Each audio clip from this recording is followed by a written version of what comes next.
कहानी की शुरुआत होती है यंग करेज के साथ, जो कि अपने असली मम्मी पापा के साथ खेल रहा होता है। खेलते खेलते वो किसी एक गेट में जाके फंस जाता है। उसके बाद उसके मम्मी पापा उसे एक वेट के पास लेके जाते हैं। वेट उसको उस गेट से तो छुड़वा देता है, लेकिन वो उसको एक कमरे में बंद करके उसके मम्मी पापा को अगवा कर लेता है। उस बूढ़ो साइंटिस्ट का प्लान होता है कि धरती के जानवरों को स्पेस के किसी प्लैनेट में भेजकर उन्हें सुपर एनिमल बनाना। वो करेज के मम्मी पापा को रॉकेट में ठूस ही रहा होता है कि उतने में छोटा करेज आता है अपने पेरेज मम्मी पापा को बचाने। लेकिन करेज महज एक बच्चा ही होता है, तो वो ज़्यादा कुछ नहीं कर पाता और अपनी जान बचाने के लिए एक टनल में जाके कूद जाता है। टनल के उस पार वो एक कचरे के डिब्बे में जाके गिर जाता है, जहाँ से वो देखता है कि वो सेम रॉकेट जिसमें उसके मम्मी पापा थे वो टेक ऑफ ले चुका है। अब शायद छोटे करेज को पता चल चुका था कि वो अपने मम्मी पापा को अब दोबारा कभी नहीं देखेगा। अब एक छोटा सा कुकर का पिल्ला पूरा अकेला हो चुका था। वो उस जगह भूखा प्यासा अकेला ही रह रहा था। उसके कुछ दिनों बाद उसे म्यूरल मिलती है, जिसे करेज पे दया आ जाती है और वो करेज को गोद ले लेती है। इतने सुनसान और ख़तरनाक जगह पे एक छोटे से पिल्ले का अकेला रहना सच में काफ़ी बहादुरी की बात थी, और इसी के कारण म्यूरल ने उस पिल्ले का नाम करेज रख दिया। इस कार्यक्रम को रोककर हम आपके लिए लाए हैं Courage the cowardly dog show. Courage the cowardly dog के 4 सीज़न और 52 एपिसोड्स थे, लेकिन इंडिया में इनके आधे एपिसोड भी नहीं दिखाए गए, जिसकी वजह से तुम लोगों को शायद इसकी पूरी स्टोरी नहीं पता होगी। तो अपनी बचपन की यादें ताज़ा करने के लिए रेडी हो जाओ, आराम से बैठ जाओ, हो सके तो कुछ खाने के लिए ले आओ। करेज के पूरे लाइफ की कहानी जानने से पहले हम इस शो के कुछ इम्पोर्टेंट कैरेक्टर्स के बारे में जान लेते हैं। करेज, जो कि सिर्फ नाम का ही करेज है, असल में ये काफ़ी डरपोक किस्म का कुत्ता है, लेकिन ये अपने मालिकों पे आई मुसीबत से लड़ने के लिए किसी भी हद तक जा सकता है। ये अपने मालिक म्यूरियल और यूस्टस की देखभाल करता है। म्यूरियल की बात करें तो वो काफ़ी शांत स्वभाव की एक ओल्ड लेडी है। घर को संभालना, खाना बनाना और करेज का साथ देती है। यूस्टस एक बूढ़ा खड़ूस और चिड़चिड़ा किसान है, जो कि हमेशा करेज को डराना या फिर उसे नीचा दिखाने के लिए बेवकूफ़ नासमझ डॉगी बोलता रहता है। हाँ, समझ डॉगी, तुमने मुझे कार्टून बना दिया। इसके अलावा इस घर का एक चौथा सदस्य भी है, द कंप्यूटर। और ये कोई मामूली कंप्यूटर नहीं है, ये वर्ल्ड का फर्स्ट एआई कंप्यूटर है। इस कंप्यूटर की खुद की एक पर्सनालिटी भी है, और जब भी करेज मुसीबत में पड़ता है तब यही कंप्यूटर करेज को सलाह देकर उस मुसीबत से निकालने में मदद भी करता है। एक पागल छुरी मारने दौड़े तो डरते हो। अब आते हैं इस शो के कुछ आइकॉनिक विलन्स के ऊपर। पहले आता है कैट्स, जो कि एक बिल्ला है और करेज का जानी दुश्मन भी है। ये करेज का काम तमाम करने के लिए हर बार अलग अलग रूप में आता है। उसके बाद आता है क्वक द डक। ये एक चालाक बतख है, जो कि एक्चुअल में एक चोर होता है। इस बतख का सिर्फ एक ही काम है, कीमती सामान की चोरी करना। और हाँ, अब तक इसे 12 मुल्कों की पुलिस भी नहीं पकड़ पाई है। उसके बाद आता है one of the most creepiest character, the Fred.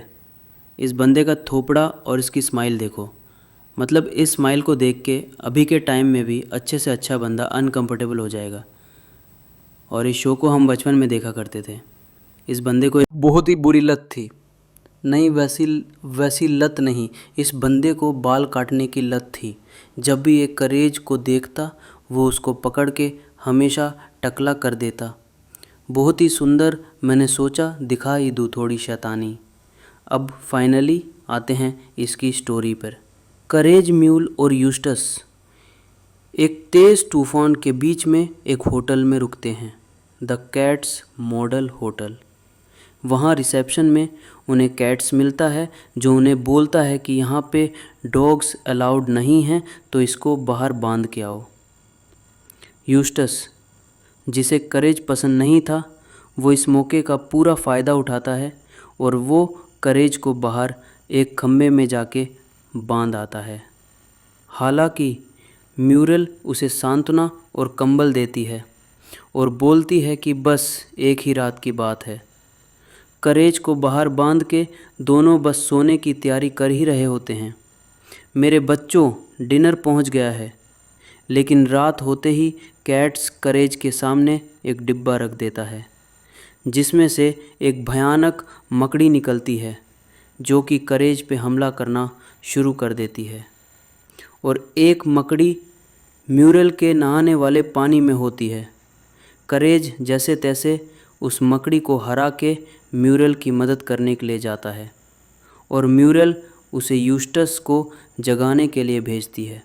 लेकिन वो बूनो को काफ़ी गहरी नींद में सो रहा होता है और करेज उसे जगाने में नाकामयाब रहता है। लेकिन जब करेज दूसरी बार आता है तब वहाँ यूस्टस नहीं होता, तो करेज मदद मांगने के लिए रिसेप्शन में जाता है, लेकिन वहाँ भी कोई नहीं होता। उसके बाद करेज स्टाफ रूम का दरवाज़ा खोलता है और वहाँ पे देखता है यूस्टस को मकड़ी के जाले में लपटा हुआ। लेकिन जैसे ही मकड़ी यूस्टस पे हमला करने वाली होती है, हमारा बहादुर करेज उसे एक लकड़ी से कुचल देता है। अब कैट्स वहाँ पे आ चुका था, लेकिन करेज यूस्टस को ही उस पे दे मारता है। कैट्स फाइनली करेज को पकड़ लेता है और उसको बोलता है कि अगर कहानी की शुरुआत होती है यंग करेज के साथ, जो कि अपने असली मम्मी पापा के साथ खेल रहा होता है। खेलते खेलते वो किसी एक गेट में जाके फंस जाता है। उसके बाद उसके मम्मी पापा उसे एक वेट के पास लेके जाते हैं। वेट उसको उस गेट से तो छुड़वा देता है, लेकिन वो उसको एक कमरे में बंद करके उसके मम्मी पापा को अगवा कर लेता है। उस बूढ़ो साइंटिस्ट का प्लान होता है कि धरती के जानवरों को स्पेस के किसी प्लैनेट में भेजकर उन्हें सुपर एनिमल बनाना। वो करेज के मम्मी पापा को रॉकेट में ठूस ही रहा होता है कि उतने में छोटा करेज आता है अपने पेरेज मम्मी पापा को बचाने। लेकिन करेज महज एक बच्चा ही होता है, तो वो ज़्यादा कुछ नहीं कर पाता और अपनी जान बचाने के लिए एक टनल में जाके कूद जाता है। टनल के उस पार वो एक कचरे के डिब्बे में जाके गिर जाता है, जहाँ से वो देखता है कि वो सेम रॉकेट जिसमें उसके मम्मी पापा थे वो टेक ऑफ ले चुका है। अब शायद छोटे करेज को पता चल चुका था कि वो अपने मम्मी पापा को अब दोबारा कभी नहीं देखेगा। अब एक छोटा सा कुकर का पिल्ला पूरा अकेला हो चुका था। वो उस जगह भूखा प्यासा अकेला ही रह रहा था। उसके कुछ दिनों बाद उसे म्यूरल मिलती है, जिसे करेज पे दया आ जाती है और वो करेज को गोद ले लेती है। इतने सुनसान और ख़तरनाक जगह पे एक छोटे से पिल्ले का अकेला रहना सच में काफ़ी बहादुरी की बात थी और इसी के कारण म्यूरल ने उस पिल्ले का नाम करेज रख दिया। इस कार्यक्रम को रोककर हम आपके लिए लाए हैं Courage the cowardly dog show. Courage the cowardly dog के 4 सीज़न और 52 एपिसोड्स थे, लेकिन इंडिया में इनके आधे एपिसोड भी नहीं दिखाए गए, जिसकी वजह से तुम लोगों को शायद इसकी पूरी स्टोरी नहीं पता होगी। तो अपनी बचपन की यादें ताज़ा करने के लिए रेडी हो जाओ, आराम से बैठ जाओ। हो सके तो कुछ बुलाता है। उतने में वो बतख मिरल को एक बार हथौड़े से मारता है, जिसकी वजह से मिरल की याददाश्त वापस आ जाती है। लेकिन वो बंधी हुई थी तो वो तुरंत कुछ नहीं कर पाती। करेज उसे रोकने की ट्राई तो करता है, लेकिन क्वैक उसे पकड़ लेता है और वह उसी हथौड़े से उसे मारने ही जा रहा होता है। तभी वो टाइम पे पुलिस आ पहुँचती है और वो क्वैक को गिरफ्तार करके ले जाती है। और जब पुलिस तलाशी लेती है तो वो यूस्टस को एक अलमारी में बंद मिलता है। और हाँ, इस बार यूस्टस की याददाश्त जा चुकी थी। मिरल को सोचता है कि जैसे को तैसा, तो वो यूस्टस को वहीं भूख बंद छोड़ देता है। एपिसोड के एंड में क्वैक पुलिस की गाड़ी से भाग जाता है और वो बोलता है कि ये हमारी आखिरी मुलाकात नहीं थी।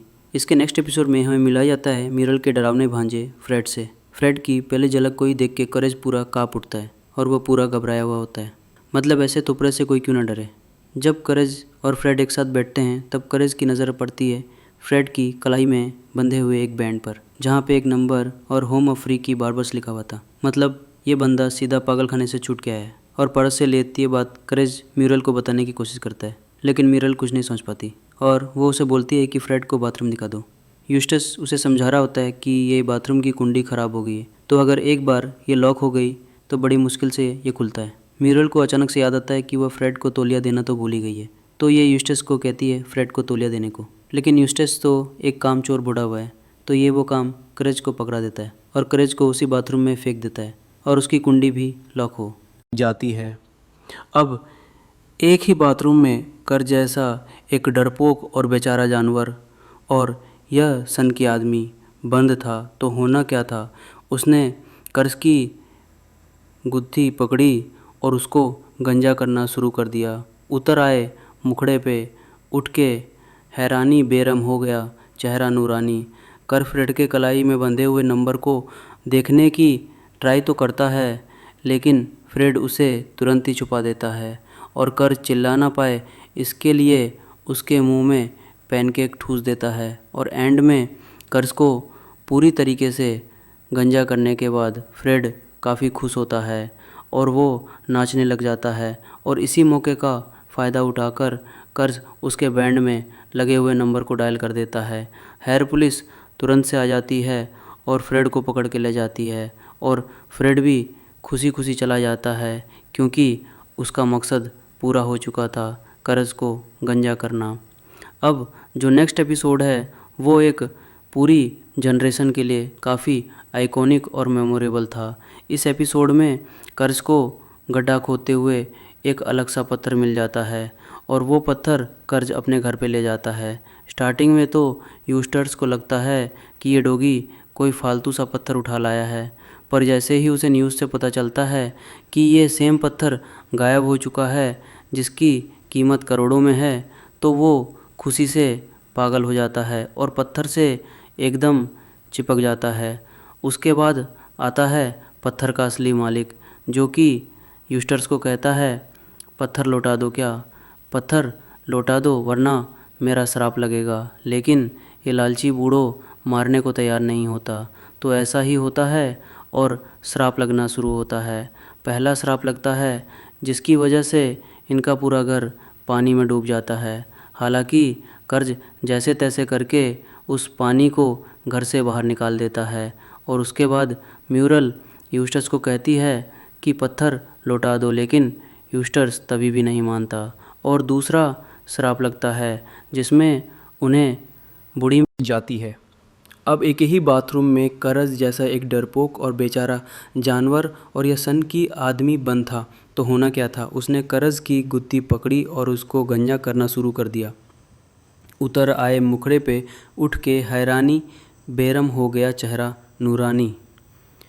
करज फ्रेड के कलाई में बंधे हुए नंबर को देखने की ट्राई तो करता है, लेकिन फ्रेड उसे तुरंत ही छुपा देता है और करज चिल्ला ना पाए इसके लिए उसके मुंह में पैनकेक ठूस देता है। और एंड में करज को पूरी तरीके से गंजा करने के बाद फ्रेड काफ़ी खुश होता है और वह नाचने लग जाता है। और इसी मौके का फ़ायदा उठाकर करज उसके बैंड में लगे हुए नंबर को डायल कर देता है। हेयर पुलिस तुरंत से आ जाती है और फ्रेड को पकड़ के ले जाती है और फ्रेड भी खुशी खुशी चला जाता है, क्योंकि उसका मकसद पूरा हो चुका था, करज को गंजा करना। अब जो नेक्स्ट एपिसोड है वो एक पूरी जनरेशन के लिए काफ़ी आइकॉनिक और मेमोरेबल था। इस एपिसोड में करज को गड्ढा खोदते हुए एक अलग सा पत्थर मिल जाता है और वो पत्थर करज अपने घर पे ले जाता है। स्टार्टिंग में तो यूस्टर्स को लगता है कि यह डॉगी कोई फालतू सा पत्थर उठा लाया है, पर जैसे ही उसे न्यूज़ से पता चलता है कि ये सेम पत्थर गायब हो चुका है जिसकी कीमत करोड़ों में है, तो वो खुशी से पागल हो जाता है और पत्थर से एकदम चिपक जाता है। उसके बाद आता है पत्थर का असली मालिक, जो कि यूस्टस वो कहता है पत्थर लौटा दो, क्या पत्थर लौटा दो वरना मेरा श्राप लगेगा। लेकिन ये लालची बूढ़ो मारने को तैयार नहीं होता, तो ऐसा ही होता है और श्राप लगना शुरू होता है। पहला श्राप लगता है जिसकी वजह से इनका पूरा घर पानी में डूब जाता है। हालांकि करज जैसे तैसे करके उस पानी को घर से बाहर निकाल देता है और उसके बाद म्यूरल यूस्टस को कहती है कि पत्थर लौटा दो, लेकिन यूस्टस तभी भी नहीं मानता और दूसरा श्राप लगता है जिसमें उन्हें कतर जाना। इस एपिसोड की शुरुआत होती है क्वेक के एक सातिर प्लान से। उसका प्लान होता है इस परिवार को हिप्नोटाइज़ करना। वो उनके दरवाजे पे आता है और वो कहता है कि मैं टीवी ठीक करने के लिए आया हूँ। न्यूरल उसे बोलती है कि हमारा टीवी तो टूटा ही नहीं है, तो फिर क्वैक छत पर चढ़ जाता है और जानबूझकर उनके टीवी का एंटीना तोड़ देता है। अब वो इंतज़ार करता है कि वो उसे एक बार फिर से बुलाए। उस टीवी मैकेनिक को बुला लेना चाहिए, बेकार ऐसा फूटने की ज़रूरत नहीं है। और ऐसा ही होता है। क्वैक वापस आता है और वो टीवी ठीक करने के बहाने टीवी में कुछ करके जाता है और वो टीवी यूस्टिस को हिप्नोटाइज़ कर लेती है और वो यूस्टिस को आदेश देती है कि करस से छुटकारा पाओ। और उसके बाद क्वैक यूस्टिस और म्यूरल को हिप्नोटाइज़ करके आदेश देता है कि पास के जैकपॉट से सारा पैसा चुरा के ले आओ, और वो ऐसा ही करते हैं। वो कार में बैठकर लोटस स्टैंड की तरफ बढ़ रहे होते हैं। उतने में म्यूरल एक जोकर की ड्रेस पहन के गार्ड का ध्यान भटकाती है और यूस्टिस चुपचाप अंदर घुसकर पैसा चुराना शुरू करता है। लेकिन उन्हें इस बात का अंदाज़ा नहीं था कि करस चोरी रोकने के लिए चुपचाप उनके पीछे आ गया था। डरते डरते लेकिन चालाकी से करस लॉटरी के सारे पैसे रास्ते में गिराना शुरू करता है ताकि लोग उसे देखें और उन्हें पता चले कि लॉटरी के पैसे कहाँ जा रहे हैं। और उसके बाद पुलिस उन पैसों को लाइन से फॉलो करती है और एक बार फिर से क्वैक को गिरफ्तार कर लेती है। लेकिन जैसा हर बार होता है, क्वैक इस बार भी पुलिस से भाग जाता है। तो वो ज़ोर से चिल्लाता है कि मुझसे पीछा छुड़ाना इतना आसान नहीं है और मैं फिर से आऊँगा। नेक्स्ट एपिसोड की शुरुआत होती है एक बार फिर से कैट्स के साथ, जो कि अपने जैम मॉन्स्टर की मदद से म्यूरल को अगवा कराया। म्यूरल को अगवा करने के पीछे उसका मकसद म्यूरल की फेमस कैंडी एप्पल की रेसिपी को हासिल करना था। तकदीर की खराबी देखिए कहीं, नई मीठी मिठाई कॉन्टेस्ट में हर साल मुझे दूसरा नंबर ही मिलता है। कैट्स उसे धमकाता है कि अगर रेसिपी नहीं दी तो उसे टपका दिया जाएगा, लेकिन म्यूरल उसे रेसिपी नहीं बताती। और इसी बीच यूस्टिस घर वापस आता है और वो म्यूरल को घर में नहीं देखता, लेकिन उसे जैम मॉन्स्टर के थ्रू छोड़े हुए जैम के टुकड़े ज़रूर दिखते हैं, जिसे फॉलो करते करते वो कैट्स के अड्डे की तरफ पहुंच रहा था। और उधर करस को भी बबल गम की रस्सियों की मदद से बांध के रखा था, लेकिन करस उन रस्सियों को चबा देता है और एक बड़ा सा बबल गम फुलाता है और उसी की मदद से उड़कर वो सीधा कुछ अच्छा काम किया है। लेकिन यूस्टस की उस आवाज़ से करिस भी डर जाता है और वो ये चैलेंज हार जाता है। और हारने की सज़ा के तौर में कैट्स उसे गम ड्रॉप बनाने की मशीन में फेंक देता है और अब करेज पूरी तरीके से कैंडी बन जाता है। उस तरफ यूस्टस, जो कि ज़्यादा कुछ नहीं करता, इस बार वो म्यूरल को बचाने के लिए कैट से भिड़ जाता है। हालांकि कैट्स यूस्टस पे भारी पड़ रहा था और उतने में अपना हीरो करेज लुढ़कता लुढ़कता वापस आता है, कैट को एक मशीन में फेंक देता है और इस तरह करेज यूस्टस और म्यूरल को बचा लेता है और कैट्स अब एक टॉफ़ी बन चुका है। अब म्यूरल उसे बताती है कि उसकी रेसिपी का सीक्रेट इंग्रेडिएंट विनेगर है। और इस एपिसोड का एंड होता है नोवेयर स्वीट स्टफ कॉन्टेस्ट में, जहां एक और बार म्यूरल फर्स्ट आती है और कैट्स सेकंड। नेक्स्ट एपिसोड की शुरुआत होती है ग्रोथ इंडस्ट्रीज़ नाम की एक कंपनी से, जो कि बालों के खास टाइप ABXYZ ब्लड ग्रुप वाले लोगों के पीछे पड़ी हुई होती है, क्योंकि उनकी बाल उगाने वाली दवाई इन्हीं लोगों पे सबसे अच्छा असर करती है। और जैसा कि हर बार होता है, म्यूरल इस बार शिकार बनती है। कंपनी डॉक्टर से पूछती है कि क्या उनके पास ABXYZ ये ब्लड ग्रुप वाले लोग हैं, क्योंकि उनके टेस्ट सब्जेक्ट ख़त्म हो रहे हैं। डॉक्टर पहले तो मना करता है, लेकिन थोड़ी सी रिश्वत मिलने के बाद वो उन्हें म्यूरल के बारे में बताता है। ग्रोथ इंडस्ट्रीज़ वाले लोग सीधा फार्म हाउस पे पहुंचते हैं और वो म्यूरल को किडनैप करके अपने साथ ले जाते हैं। करेज को ये सब काफ़ी अजीब लगता है, तो तुरंत डॉक्टर को कॉल करता है, जहां उसे पता चलता है कि डॉक्टर ने म्यूरल की जानकारी उनको दी थी। करेज क्लिनिक जाके म्यूरल की फ़ाइल देखता है तो उसे पता चलता है कि म्यूरल को क्यों उठाया गया है। म्यूरल मुसीबत में वो ये फ़ाइल यूथस को दिखाता है, ये सोच के कि शायद यूथस भी उसकी मदद करे। लेकिन यहाँ पे एक काफ़ी बड़ा प्लॉट ट्विस्ट आता है और जब वो ग्रोथ इंडस्ट्रीज़ पहुँचता है तब उसे पता चलता है कि उसकी मालिक और कोई नहीं बल्कि यूस्टस की ही माँ है। जब कैरेज उससे म्यूरल के बारे में पूछती है तो वो उसे बोलती है कि मुझे कुछ नहीं पता, लेकिन कैरेज चुपचाप नहीं बैठता। वो चोरी छिप के बिल्डिंग में घुस जाता है और म्यूरल को ढूंढ निकालता है, जो पास काउंसलिंग का एक लाइसेंस है, जो कि उसके पास बिल्कुल नहीं होता। माँ उसे काउंसलिंग देती है और बातचीत शुरू करने से पहले वो उसे कहती है कि अब उसकी शादी नहीं हो सकती। करेज को ये बहस और माँ की बकवास बिल्कुल पसंद नहीं आती, तो वो कंप्यूटर की मदद से खुद ये काउंसलिंग लाइसेंस बनवा लेता है। करेज के द्वारा कराई गई काउंसलिंग में सब कुछ ठीक ठाक चलता है और यूस्टेस और म्यूरल फिर से सुलह कर लेते हैं। तभी एक भूतनी औरत दिखाई देती है जो कि करेज को बोलती है कि वही सारी परेशानी की वजह थी, क्योंकि उसे लगता था कि म्यूरियल के पूर्वजों ने उसके पति लॉसनेस को झील में फेंक दिया था। म्यूरियल की सास इस बात पर यकीन नहीं करती और म्यूरियल और यूस के रिश्ते को बर्बाद करने का प्लान आगे बढ़ाने की तैयारी करती है। माँ कमरे में जाकर म्यूरियल पे झूठे आरोप लगाती है और वो भूतनी ऐसा करने में उसे मदद भी करती है। करेज ये सब चीज़ें देख लेता है और माँ को रोकने के लिए वो एक चीज़ की मदद लेता है जिससे उसका ध्यान भटक जाता है। जब माँ उस चीज़ को देखती है तो वो एक ट्रांस में चली जाती है और अपने जीवन के सारे राज उगलने शुरू कर देती है और उसके बीच एक इम्पोर्टेंट बात बताती है कि उसके ही पूर्वजों ने एक आदमी को झील में फेंका था। ये सुनते ही भूतनी को पता चल जाता है कि म्यूरल के सास के पूर्वजों ने ही उसके पति को झील में फेंका था और वो सास का पीछा करते हुए उसे घर से भगा देती है। और उसके बाद के एपिसोड में फैमिली के कंप्यूटर से अच्छी तरीके से मिलने का एक मौका मिलता है।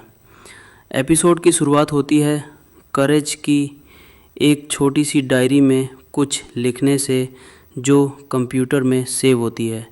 करेज की यादें पढ़ते हुए कंप्यूटर उसे कहता है कि तुम तो बिल्कुल भी बहादुर नहीं हो, अगर मुझे मौका मिले तो मैं तुमसे कहीं बेहतर कर सकता हूँ।